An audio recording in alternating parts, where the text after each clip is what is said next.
The problem I see with Godzilla vs. Kong thus far is that Kong could easily be squished as of currently by Godzilla. I've modified this chart that someone else has devised, and it clearly demonstrates the magnitude of the size difference between Godzilla and Kong. As of Skull Island, Kong was measured at about 100 feet tall, while the 2014 version of Legendary's Godzilla measured about 350 feet tall. Not only is this a height difference, but it also amplifies the weight difference, as Kong, in this case, would have to be several times less the weight of Godzilla. My fear is that, as of currently, if Godzilla wanted to, he could easily flop over and flatten Kong like a pancake. A refreshing thing to note is the fact that it has been announced by the production studios that Kong hasn't finished growing yet in the Skull Island film, so his final size is yet to be determined. I've even taken it a step further in my speculations. In a previous video, I went on about the reasons behind why it would make more sense if Kong were actually larger than Godzilla. Now, the general consensus, I would say, agrees that it is ideal, rather, for Godzilla to be larger than Kong, as Godzilla has always been noted for his size. But in a practical sense, I argue differently. Although, I simply doubt this will be the case. Kong will probably be about 2/3 the size of Godzilla, if I had to guess, when all things are said and done. Someone in my comment section pointed out how it would be an interesting defense for Kong to clamp down Godzilla's jaws shortly before he emitted his atomic breath. If this sort of situation were to occur, Kong might stand a chance against the King of the Monsters. If Kong were strong enough to hold the jaws shut of Godzilla, his erupting atomic breath may very well backfire and potentially cause Godzilla to implode internally. A similar situation was done in the GMK film Godzilla, Mothra, and King Ghidorah, where Godzilla's atomic breath emitted from within him, causing him to combust. This would be a disgusting end for the King of the Monsters, and I hope it doesn't come to fruition. However,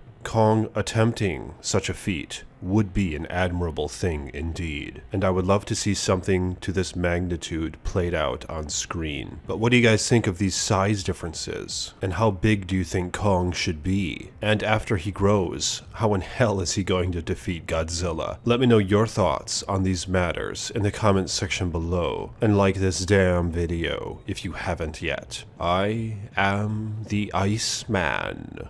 More videos to come.